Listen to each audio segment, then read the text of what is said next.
अस्सलाम वालेकुम प्यारे बच्चों, आज हमारा दरसे चहारुम है।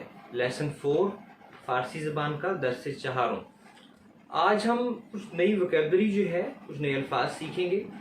तो पहले मैं वो अल्फाज आपको बता देता हूँ जो आज हम सीख रहे हैं। उसमें से एक लफ्ज़ है मिदाद। मिदाद मिदाद का मतलब है पेंसिल। पेंसिल। फिर एक लफ्ज़ है खुद नवीस। खुद नवीस। खुद नवीस का मतलब है फाउंटेन पेन, यानी जो इंक पेन होता है उसको खुद नवीस कहते हैं फारसी में। मिदाद पेंसिल, खुद नवीस पेन।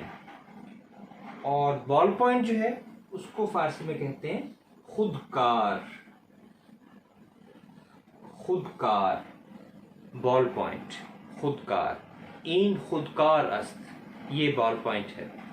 अगर कहना हो, आप बताइए ज़रा कि ये पेन है तो क्या कहेंगे? इन खुद। इन खुद। खुद नवीस।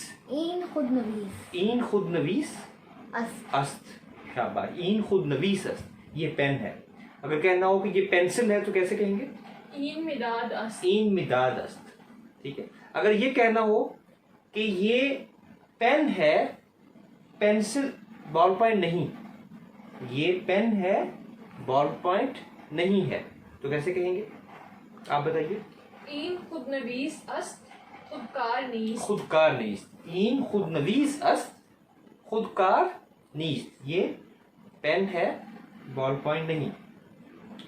इसी तरह एक लफ्ज़ है, ये जो कॉपी है हमारी नोटबुक या कॉपी जिस पे हम लिखते हैं, इसको कहते हैं दफ्तर।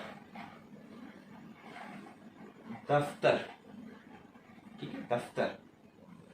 इस पे नजर आ रहा है सही उसको, दफ्तर। और फिर इसी तरह जो बैग है, बस्ता, किताबों के लिए जो जो बैग है, बस्ता, उसको हम कहते हैं फारसी में कीफ। कीफ। तो ये आज की वोकैबलरी है। अब जुमले जो है, मैं कोई नया ग्रामर का रूल अभी नहीं पढ़ा रहा, तो हम अभी वही जो हमने पढ़ा था तो उसी का ज़रा हम थोड़ा सा, कुछ बच्चे हैं यहाँ पे, उनसे मश्क कर लेते हैं। तो अगर हमने कहना हो कि ये क्या है तो कैसे कहेंगे? ये क्या है?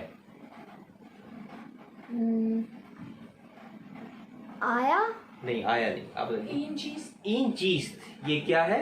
इन चीज। चीज का लफ्ज कैसे बने? चे और अस्त को मिला के। चे और अस्त को मिला के इन चीज। ये क्या है? इन चीज। ये नहीं है। इन नीस्त। नीस्त का मतलब क्या है? नहीं है। और चीज का मतलब क्या है? क्या है। बिल्कुल आसान बात है, उर्दू से बिल्कुल मिलती जुलती बात है। तो ना अस्त को मिला के नीस्त बना, और चेह अस्त को मिला के चीस्त बना। चेह अस्त को मिला के चीस्त बना, और ना अस्त को मिला के नीस्त बना। तो अब मैं कुछ जुमले आपसे पूछता हूँ। ये क्या है कि आपने कर दिया, अब आप आगे कीजिए। ये पेंसिल है। पेंसिल को क्या कहते हैं? इनमें से कौन सा लफ्ज़ है पेंसिल के लिए? पहला मिदाद। मिदाद। तो ये पेंसिल है। हाजा नहीं, अरबी नहीं, फारसी। इन मिदाद अस्त। इन मिदाद अस्त, ये पेंसिल है। Very good. अगला जुमला आप करें। वो क्या है? आन चीज। आन चीज। वो क्या है? आन चीज। वो कुर्सी है। आन संदली अस्त। आन संदली अस्त। Very good. आफरीन। शाबाश को वेरी गुड क्या कहते हैं फारसी में? आफरीन। आफरीन। वो कुर्सी है आन संदली अस्त। अब आपकी बारी। ये बस्ता है, किताब नहीं है। ये बस्ता है, किताब नहीं है। जी। इन कीफ अस्त। इन कीफ अस्त किताब नीस। किताब नीस्त। इन कीफ अस्त किताब नीस्त। Very good. आपकी बारी। वो पैमाना है। पैमाने की फारसी जो है ना, पैमाना जो स्केल होता है, लाइन ड्रॉ करते हैं, उसको कहते हैं खत कश। खत खत कश आप पढ़ लें। खत कश। खत कश जो है पैमाना, लाइन, खत कहते हैं लाइन को, लाइन ड्रॉ करना, लाइन खींचना, खतकश, ठीक है। तो जुमला है कि वो पैमाना है, बॉल पॉइंट नहीं है। On Khodkash. खतकश अस्त, Khodkash ist. बॉल पॉइंट नहीं है। बॉल पॉइंट को क्या कहते हैं?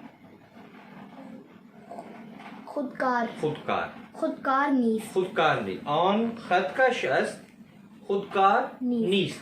Very good. ये पाकिस्तान का नक्शा है। नक्शे को आप नक्शा ही कह लें, नक्शा नक्शा ही है। इन नक्शाए इन पाकिस्तान नक्शाए पाकिस्तान, वेरी गुड। नक्शाए पाकिस्तान, पाकिस्तान का नक्शा।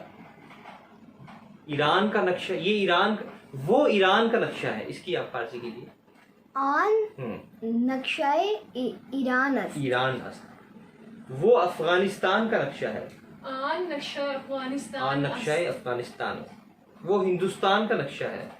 On Hindustan. On Nakshe Hindustan yes, ist. On नक्शे हिंदुस्तान अस्त। ऑफरिंग। आपका नाम क्या है? इसकी कौन फारसी करेगा? What is your name? ये तो बहुत हम इस्तेमाल कर सकते हैं और आप एक दूसरे से पूछ सकते हैं। आप नाम को क्या कहते हैं फारसी में? इस्म। My. हाँ, ये हमने पढ़ा नहीं, आपकी हमने फारसी नहीं पढ़ी। और अदब से अगर आप कहना हो, वैसे तो आपको जो है इन यू के लिए फारसी में तो। एक लफ्ज है तो, लेकिन अगर अदब से कहना हो तो फिर क्या है? शुमा। क्या लफ्ज है? शुमा। आप. आपका नाम जी, इसमें शुमा चीज इसमें शुमा चीज। Very good. आपका नाम क्या है? इसमें शुमा चीज। दोस्तों को अगर फ्रैंकली कहना हो तो इसमें तो चीज भी कह सकते हैं, लेकिन अदब से किसी को कहना हो तो इसमें शुमा चीज। बेहतर ये है कि शुमा हम कहें, इसमें शुमा चीज। तो और शुमा पे हम बाद में भी बात करेंगे। तो आज के लिए बस इतना काफ़ी है।